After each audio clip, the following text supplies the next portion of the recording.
ซื้อสีขึ้นไปซื้อสีในเมืองอีกพี่น้องไอโฟซีซันเนาะของโฟซีซันทาภายในอันนี้ทาภายในบ่พอจางว่าใส่ประมาณ5 ลิตรบอยฟาดเอา9 ลิตรเลยต้นมันมีแต่ทั้งน้อยพี่น้องสีผสมมันได้แต่3 ลิตรกับ9 ลิตรเนาะมันบ่มีตัวน้อยมันมีแต่3 ลิตรกับ9 ลิตรก็เลยเอาตัว9 ลิตรมันลื่นขนาดเอาตัว3 ลิตรผัด2 ถัง6 ลิตรผัดได้ซื้อเฮาอยากได้ใส่นะ6 ลิตรพี่น้องแต่ว่ามันได้ซื้อทั้งน้อย2 ถังซื้อทั้งใหญ่ทั้งเดียวนี่คุ้มกว่าเนาะตัว9 ลิตรเติมเงินอีก200 กว่าบาทก็ได้ทั้งใหญ่ก็เลยเอาทั้งใหญ่เลยซะเอาไว้ไปท่าของน้ำเรืออันนี้เบียร์พี่น้องบอยไปซื้อเบียร์มาแต่ในเมืองเนาะสิเลี้ยงทีมงานเฮานี่แหละเฮ็ดเฮือนสิแล้วนะหลายเด้อเรียกทีมงานสร้างเฮาพอเฮือนสิแล้วได้พี่น้องบอยก็เลยซื้อเป็ดมาปิ้งกับเบียร์เนาะให้สร้างกินฉลองกันนี่พี่น้องแล้วเนาะทาสีทางในนอกแล้วเรียบร้อยเหลือแต่ทางในมัน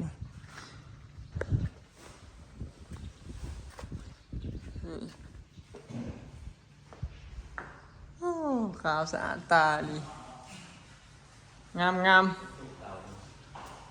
แบบนี้สร้างคอยไม่ต้องห่วงไม่ต้องเรื่องละเอียดนี่เจ้าท่าแล้วทางในมีแต่เก็บสีซื่อๆเนาะ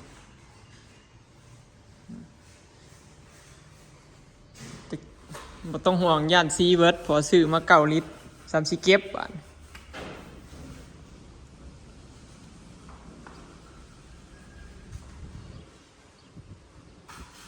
เมื่อวานนี้ออกหน้าลงไปซื้อปูนจนบ่อยากรอดเมายายาซีเนี่ยก็ซีปั๊บหนาดิปั๊บเนี่ยก็ซีทับห้อยเก่านั่นจนอยากหักว้าวหายใจก็มีแต่กลิ่นซีเกือบเข้าป่าย้อนเมาแห้งอะไรเด้อเฮาบ่เคยได้กลิ่นซีอันนี้จะคือซีทับห้อยเก่าเลยพี่น้องโพดเลยเลยเจ็บหัวจะเจ็บหัวเลยนะวินหัวอยากหักอันนี้เขาจะเก็บรายละเอียดพี่น้องสร้างดาวเด้อนี่พี่น้องผู้เก็บอันปวดทำความสะอาดสีเปื่อนสีเปิด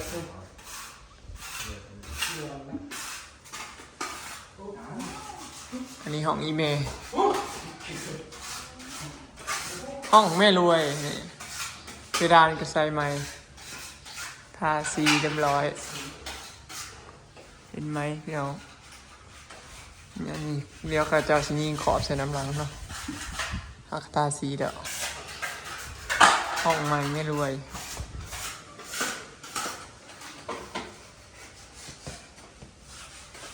สั่งร้านกินฮักกระท่าใหม่ได้เนาะกินห้องพื้นเนาะฮักกระว่าเมื่อกี้นี่พี่เนาะ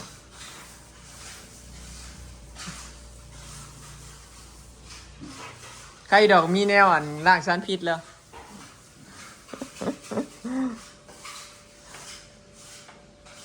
ทางนี้เก็บงานพี่เนาะ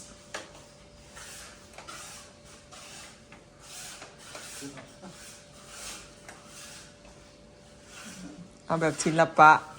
บอกเอาศิลปะมันเป็นสีครีมพี่น้องสีเก่ามันเป็นออกสีขาวๆเนาะออกสีเหลืองๆเลยคล้องนี่กระสางขอเห็ดคักด้วยพี่น้องตูดมาตัวนี้หลังกระท่ากระจังยูเขาไปคืนเพื่อนเฮาตะกี้มันเป็นช่องสั้นนะเฮาเอาไว้คล้องไว้อยู่เทิงเลยแต่วันนี้มันบ่มีช่องสั้นต้องได้เห็นห้องเก็บของอีกต่างหากเนี่ยมัน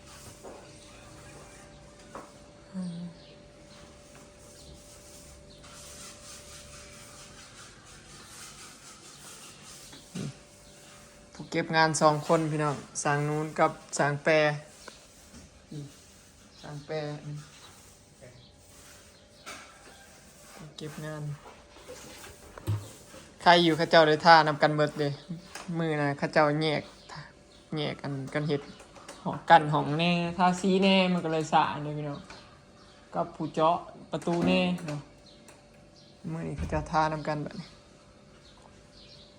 เน็ดไกลแล้วไกลจะได้รับตังค์แล้ว สร้างละ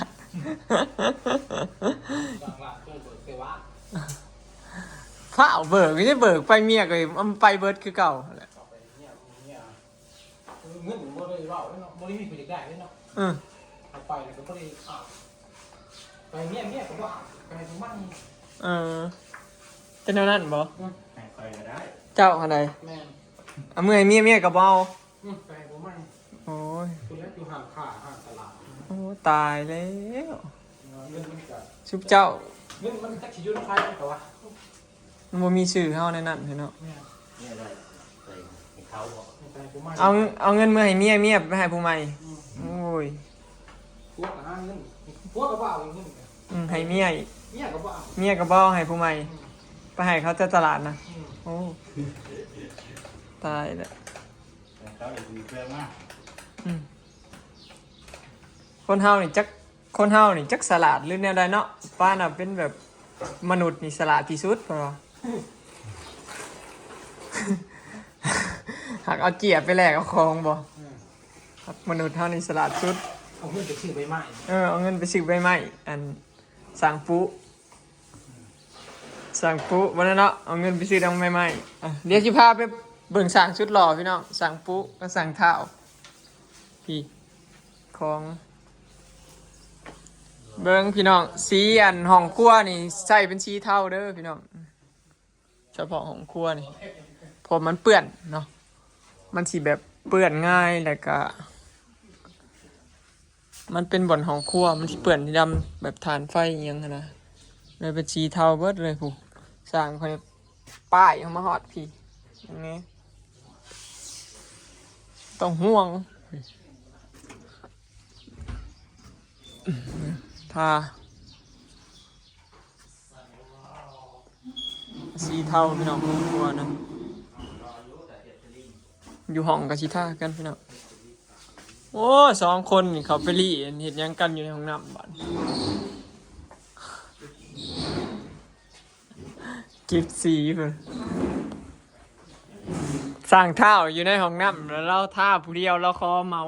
อันห้องน้ำเรา พี่บ่าวปุ๊เป็นผู้เก็บสีตามก้นอันสร้างเท้า มีมาในรูปแบบธุรกิจที่เขา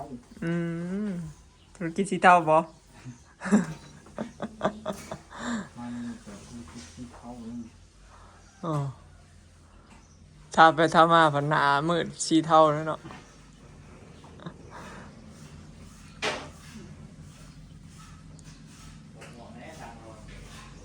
สร้างรออ๋อถอดหมวกโอ้ยอย่าพาถอดเดี๋ยว FC ใจละลายอีก นี่แห้งเมาแห้งหายตึงเลยสั่นไม่ดู เซ็ตบ่ได้เมาสีนี่มันก็บ่ได้เหม็นดอกพี่น้องแต่ว่ามันเหม็นอันห้องพื้นทับห้อยเก่านั่นมันเหม็นตัวนั้นแหละมันหนักมันตัวนั้นแหละพี่น้องสีทับห้อยเก่าน่ะสุดยอด สมองปี ข่อยลงไปซื้อปูนน่ะหนังอยู่ในอันเปิดแอร์หนังอยู่ในข่อยเกือบจะลงคลองแม่นความสร้างว่าลิระวังลงคลองเด้อแม่นน่ะลีเกือบเมาสีแท้เนาะมันบ่ได้ออกได้สีอันห้องพื้นนี่มันติดมีผู้ใดเคยทาไหมน้องสีห้องพื้นทำห้อยเก่านี่สุดยอดเนาะทาพวกสีอันผนังกับบทเป็นอย่างดอกแต่ว่าสีทำห้อยเก่านะอันยากอะไรเหม็นอยู่จนบ่ได้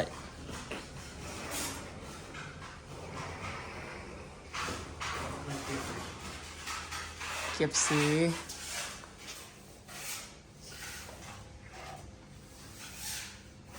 อึ๊บ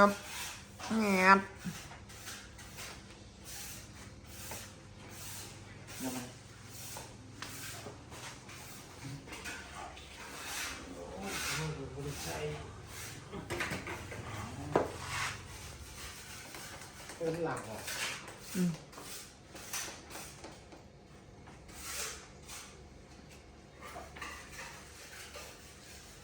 งานละเอียดแล้วทาสีคันโบแมนสร้างนี่ทาบ่ได้ครับมันสิเปื้อน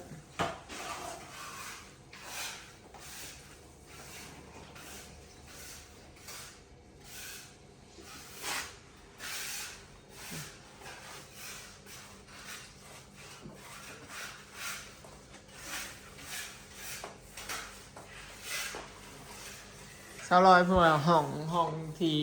ห้องชาวร้อยนะเพิ่นว่าอยากใส่อีกสีหนึ่งเนาะถ้าเบิ่งเพิ่นว่าสิว่าแนวใดเพิ่นว่าอยากเปลี่ยนอยากให้โง่ไปซื้อใหม่อีกเฉพาะในห้องนะ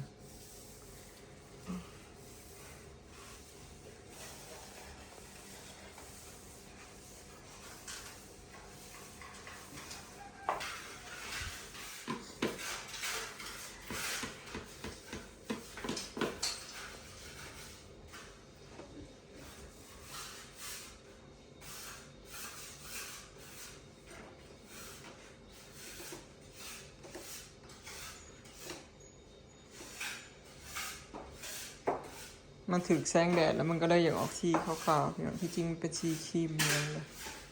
สีครีมแบบเข้มเติบเลยเห็นบ่มันต้องเบิ่งนั่นอย่าคือบอกนั่นแต่ว่าเขาต้องเบิ่งสีเก่าสีขาวต่างกันเนาะอันเก่าลายมาเบิ่งมุมหลังพี่เนาะงามบ่ข้างบนสร้างกระทาเรียบร้อยละเดี๋ยวถาเบิ่งบัดใส่อันนี้บอลจอดรถอีกพี่น้องถ้าเบิ่งเนาะสีงามสำใดเพราะว่ายังมีบอลจอดรถอีกแล้วก็แล้วเนาะแล้วก็ช้างยังใช้ช้างมาใส่บ้านกระจกเนาะจึงสิได้เข้ามาอยู่สีเทาพี่น้องคาดว่าเฮือนนี่เก่าหรือใหม่กันคาดได้ทาสีนี่มันเป็นเฮือนใหม่เบิดพี่น้องเนาะถ้าได้ทาสีเข้าไปในแบบถึงจะเป็นเฮือนเก่าแต่ว่าทาสีใหม่นี่เป็นสีเฮือนใหม่เลยเนาะงามเลยสีขี้ลายหรืองามขึ้นกับสีนี่แหละเฮือนบ่มีสีก็บ่งาม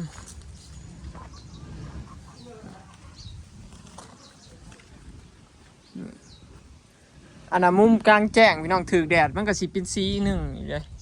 สีเทาอันนี้เป็นของอันซุปเปอร์ซิลพี่น้องสีนี่ภายนอกมอยถือเป็นซุปเปอร์ซิล15 ปีความทนอยู่ได้15 ปีซุปเปอร์ซิล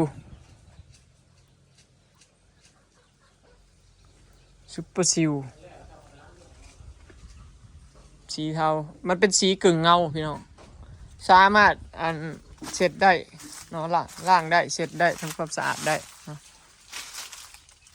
สามารถเช็ดได้ล้างได้ทำความสะอาดได้ซุปเปอร์ซิล15 ปีทั้งหนึ่ง2,000 กว่าบาทบอกประมาณนี้พี่น้อง9 ลิตร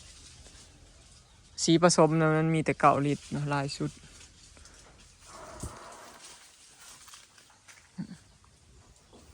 ซุปเปอร์ซิลมุมทางหลังบ้าน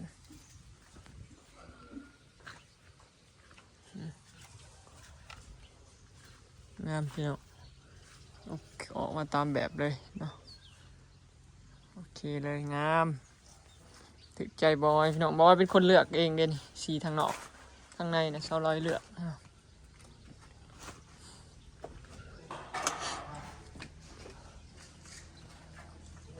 นี่เชื่อได้แต่ไม่เชื่อละมันอยากสีจางไปได้นึงตะกี้อ่ะบอยว่าสีเอาสีเทาอ่อนก็นี่พี่น้องพอไปเลือกแล้วมันโบงามเนาะก็เลยบริทาเชื่อละน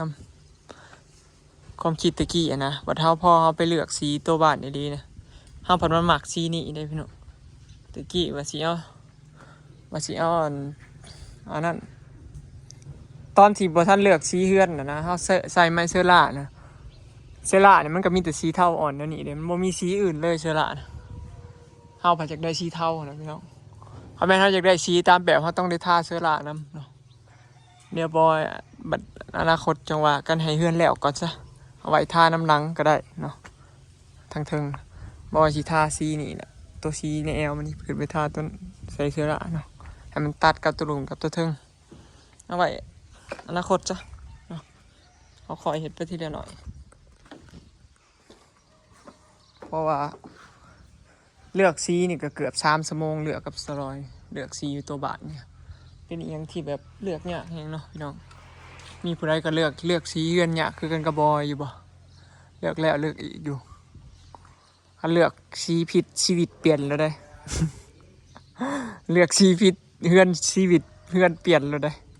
เพราะว่าเฮือนนี่สิงามขี้ร้ายขึ้นกับสีเฮือนนี่แหละต่อให้เฮือนงามเฮือนหยังซำใดก็คันสีเฮือนบ่งามก็แล้วเนาะ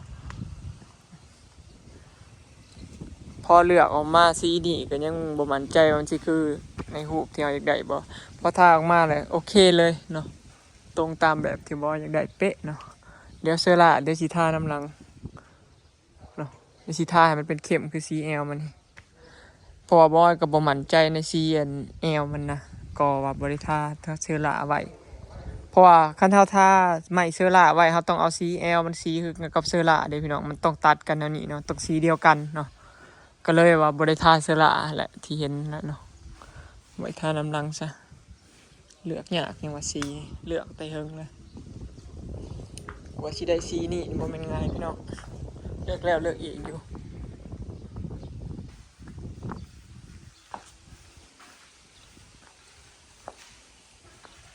เดี๋ยวเนาะคอยเฮ็ดไปพี่น้องเนาะตอนนี้ก็ขอให้เลยอยู่เฮือนก่อนจ้ะเนาะเดี๋ยวอีหยังเล็กๆน้อยๆมันบ่ยากเนาะอันพวกทาทาสีนั่นนี่นะมันภายนอกเดี๋ยวทาน้ำหลังก็ได้เนาะก็เลยว่าบ่ยากเดี๋ยวมีเงินก็คอยต่อเติมไปเรื่อยๆแหละเนาะเป็นปกติของบ้าน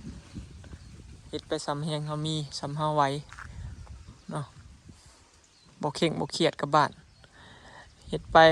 สร้างบ้านไปนำมีความสุขไปนำอยู่ไปนำจังซี่นะเฮ็ดไปทีละหน่อยแบบนี้มีความสุขเนาะกับหลายคนมักว่าซุมเฮาน่ะบ่ได้วางแผนพี่น้องสลอยว่าสลอยบ่ได้วางแผนเฮ็ดนั่นเฮ็ดนี่แล้วก็มากเฮ็ดนั่นเฮ็ดนี่ก็ลื้อเนาะบ่อนไปเฮ็ดจอดรถนี่แล้วลงทุนเฮ็ดบ่อนจอดรถแล้วมากแล้วก็ลื้อเสียเงินอีกเนาะที่จริงก็บ่ให้ฮู้อยู่แล้วล่ะพี่น้องว่ามื้อใดมื้อหนึ่งมันสิได้มากเฮือนเนาะตามที่เห็นในคลิปนั่นล่ะแต่ว่าพวกเฮายังดื้อเฮ็ดบ่อนจอดรถก่อนเนาะ1สาเหตุที่ดื้อเฮ็ดบ่อนจอดรถก่อนก็คือเนาะ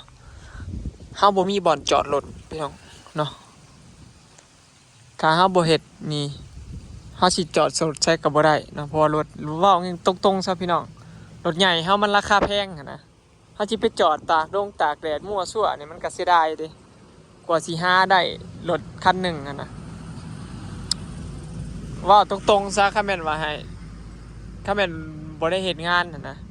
สิไปหาเงินใช้มาซื้อรถหั่นนะว่าง่ายซะพี่น้องเฮาก็ต้องดูแลอย่างดีหั่นนะกว่าสิได้มามันลำบากสำหรับผู้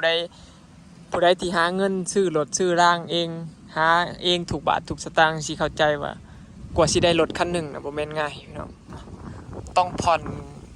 เดือนละเท่าใดต้องทำงานหนักสำใดจังสิได้รถคันหนึ่ง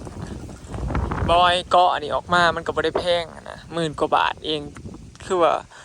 เฉพาะเสานี่เสาละต้นละ1,000ก็ 4,000 กับประมาณ 20,000 นี่แหละ20,000 กว่า 20,000 30,000 นี่แหละที่เกาะบอนจอดรถออกมานี่ประมาณ 20,000 30,000จ้างเขามากนี่ก็บ่กี่บาทนะบ่กี่พันนะก็บ่ก็คิดไว้แหละเสียเงินยามันเนาะเฮือนหลังนี้ก็เบิดงบหลายอยู่ก็จริงแต่ว่าเฮาได้ของที่มันเบิดงบหลายเกินเป้านี่ก็คือย้อนเฮาเอาของราคาแพงพี่น้องไม้เพดานก็เอาตัวดีสิตัวหนาเนาะไม้เสื้อล่าก็ทาสีสังกะสีก็ตัวแพงสีเล็กก็ตัวหนาจังซี่นะที่ว่ามันงบใส่งบหลายนะเกินงบที่เราตั้งไปก็คือเราเลือกเอาแต่ตัวดีๆพี่น้องคือเล็กนี่ก็ซื้อสีมาทานี่ก็เสียเงินเพิ่มเนาะเห็นบ่เล็กที่จริงเขาก็ทาเคลือบมาแล้วแหละแต่ว่าเราทาเคลือบอีกทีเนาะให้มันหนาขึ้นไปอีกให้มันดีขึ้นไปอีกงามขึ้นไปอีกเนาะนั่นละพี่น้องบ่เสียดายดอกเนาะเงินบ่ตายก็หาใหม่ได้อยู่ดอกเสียสามียามัน มันก็สิเป็นประสบการณ์เฮาเลยอีกอย่างหนึงก็บ่ค่อยคิดเล็กๆน้อยๆดอกพี่น้องบ่ว่าคันได้เฮ็ดหยังแล้วล่ะคิดว่าสิเสียถิ่มสำาใดก็ย่ามันเนาะบ่ได้นั่นอยู่แล้วแล้วก็เรื่องฟ้าพี่น้อง FC อันสงสัยอะนะว่าบ่ให้ตีฟ้าเลยบ่เนาะฟ้าอันตัวบ้านนี่นะยังเด้อพี่น้องเนาะเดี๋ยวถ้าให้มันผ่านฝนไปก่อนเนาะเพราะว่าถ้าเฮาตีฟ้าเลยนี่คันฝนตกมามีบ่อนหัวมีบ่อนย่อยมีบ่อนหยังเพดานเฮารู้พี่น้องเนาะก็เลยสิอยู่พ้นนี่ไปก่อนให้ฝนตกแห้งๆแล้วเฮามาอยู่บ้านซะก่อนว่ามันเป็นแนวใดเนาะพอตีฟ้าตีหยังมันก็บ่ยากหั้นนะง่ายก็เลยเตรียมได้ก็ได้นะก็เลยว่าถ้ามันผ่านพ้นไปก่อนเบิ่งว่ามันมีหัวบ่ได้บ่มันซึมบ่ได้บ่อันนั้นอันนี้นะจังสิตีฟ้าเนาะพี่น้องรู้แล้วถ้าแล้วเพื่อนไปเฒ่ามาล่าเนาะคิดว่าเผื่อเขาสร้างพอสร้างเฮานี่เขาเจ้าก็รับตีฟ้ากันแต่ว่าบ่ใช่เขาเจ้าไปเฮ็ดให้ไปเฒ่ามาล่าก่อนเนาะกลัวสิแล้วไปเฒ่ามาล่ามันก็สิผ่านพ้นผ่านหยังไปหลายพ้นมันบ่หัวก็เพราะว่าบ่สิฝากเขามาอยู่บ้านเด้เดี๋ยวถ้าเบิ่งพ้นบ่หัวบ่มีบ่อนย่อยก็สิตีจังซี่นะพี่น้องตีฟ้าเนาะส่วนเพดานลุ่มหรือบ่ลุ่มก็เดี๋ยวถ้าเบิ่งเนาะพี่น้องเราติดตามมันสิเป็นอะไรคลิปนี้ก็สิขอเก็บภาพบรรยากาศสำนี้เด้อเนาะพี่น้องไปแล้วสบายดีฝากเบิ่งคลิปฝากเป็นกำลังใจหน่อยเด้อเนาะพี่น้องพอกันคลิปหน้าเนาะสบายดี